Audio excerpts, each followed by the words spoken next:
নমস্কার বন্ধুরা, প্রথমে বলুন তো আপনাদের দুর্গাপূজা কেমন কাটলো? আশা করি ভালোই কেটেছে। চলুন আজকে আমি আপনাদেরকে একটা দুপুরে খাবার রেসিপি বানিয়ে দেখাবো। সবার প্রথমে কাঁচা লঙ্কা, পেঁয়াজ, টমেটো কেটে নিতে হবে। এরপর কড়াইতে তেল দিয়ে কেটে রাখা কাঁচা লঙ্কা, টমেটো, পেঁয়াজ দিয়ে দিতে হবে। তারপর অল্প ভেজে নিয়ে তার মধ্যে স্বাদ মতো লবণ, হলুদ, শুকনো লঙ্কার গুঁড়া দিয়ে দিতে হবে।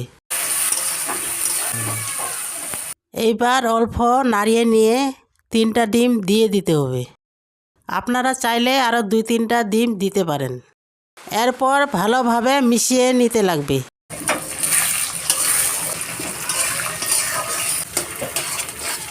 ভালোভাবে মিশিয়ে নিয়ে ভাতগুলো দিয়ে দিতে হবে।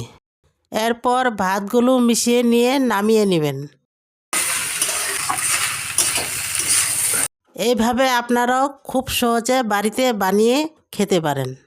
আমার এই ভিডিও যদি ভালো লাগে অবশ্যই কমেন্ট করে জানাবেন।